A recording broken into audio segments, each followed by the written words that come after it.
What's the question? It's all about this, when you come back and you kind of like, you're born again, like in Kabbalah, you hear that this is like your second or third visit in this world, you come back 3 or 4 times or something. Where does this come from? And like, could you tell me like how many times I've been here? Am I someone else back again? Okay. First of all, I want to say that this class is not specifically for questions on Kabbalah. It's questions about halacha and hashkafa more.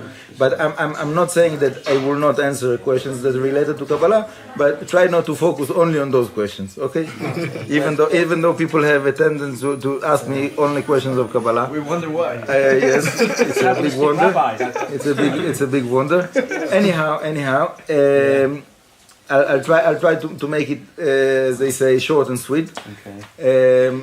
So the subject of Gilgulim, or as they say in English, Reincarnation, is very, very, very complex.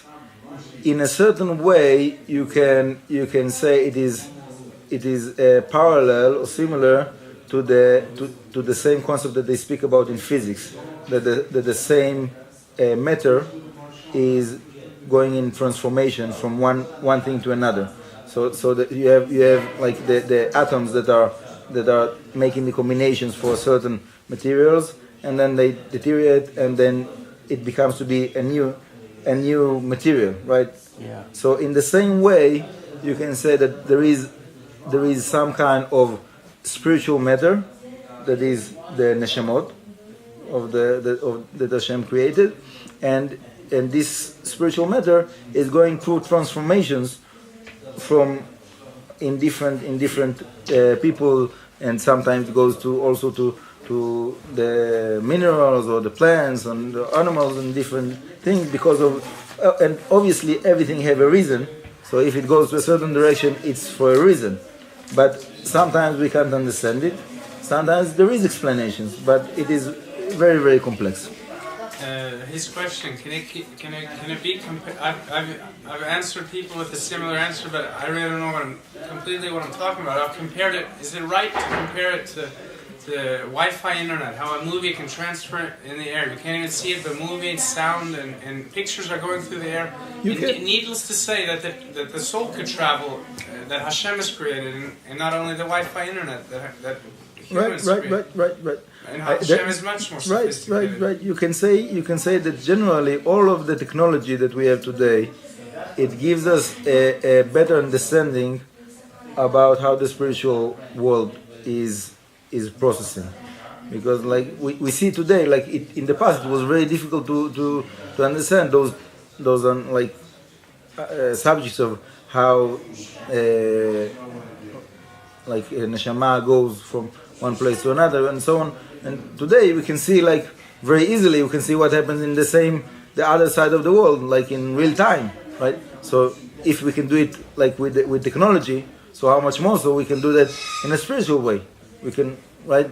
So it's all of those things. Just an example, yeah. So what you said, yes, I agree with it. But is there people out there that can tell you like how many times you've been here?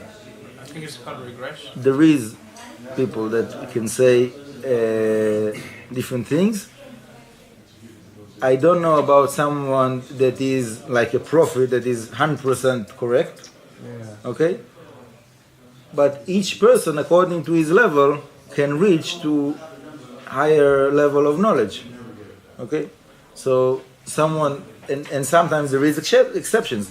You can find sometimes that people that are not in a spiritual level, but somehow they have ability to say like things that they don't have, they shouldn't have know about it, but they do somehow.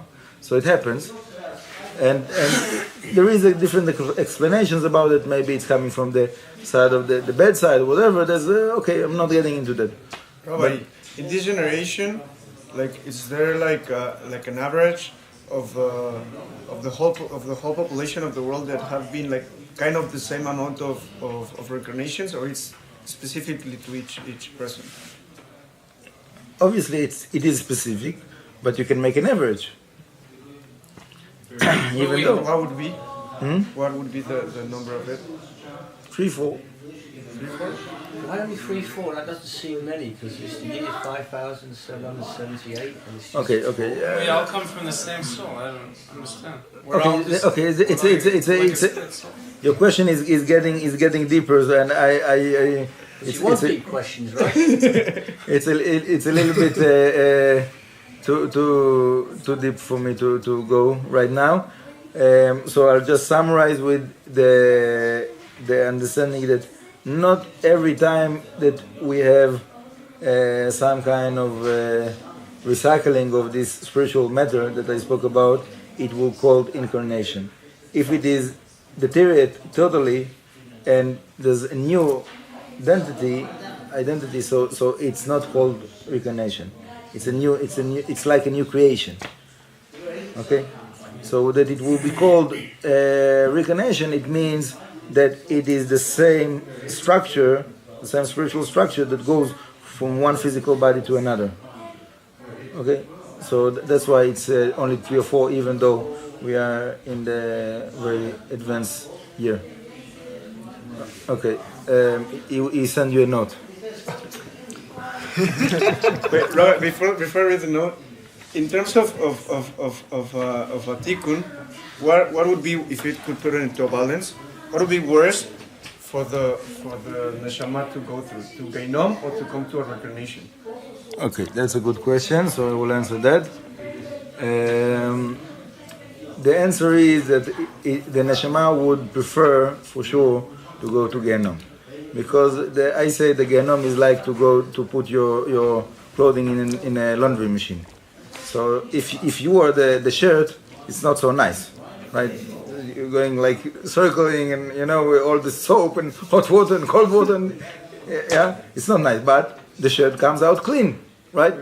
So the gehinom, it's a very hard process to go through, but in the end of it, you go clean and you can go to heaven, right? But when the neshama goes again to this world, who knows what will be with it? It can make sins, it can get to a worse situation than the way it came with, right? So the neshama is afraid to come to this world. So for sure it prefer to go to gehinom. And also the gehinom is a very limited time. He said that Mishpat Rashem gehinom Yud Bet Chodesh. The 12 months is the maximum punishment according to our heritage. Even though there is exceptions, they say that Yeshke is still in gehinom, but there is normally it's 12 months. That's the maximum, and then the neshama goes to Gan Eden. So very happy to go to gehinom, right? And there is even worse punishment that coming back to this world. That is like it's called limbo. So, that it's not in the physical, not in the spiritual, not in the gehinom, not in Gan Eden, like stuck. Then that's the worst for the neshamot. That can happen. It can happen, yeah. And there's a solution according to Rav Yehuda Ptaya Zatzal, that he brings a certain ceremony to do. It's called the Tikkun Niftarim. That some yeshivot or mikubalim, they organize like a minyan, and they do all of Sefer Tehillim with the blowing of the shofar in the middle and different things, and then they dedicate that for a certain neshama that needs tikkun, and then they according to the book of Rav Yehuda Ptaya, so this neshama will or come as a gilgul or go to gehinom, but it will go out of this limbo state. What if someone forgets about the name of this special person? He gets lost forever until Hashem somehow. There's different ways, no? We don't know, but it's possible to do something for a person that you don't know the name. It's possible, but it's obviously it's not. It's less effective, but it's something. Thank you very much. Thank you. And those that are listening to the class online are welcome to send us also questions in the email or whatever, and Bezrat Hashem will be in touch. Call to.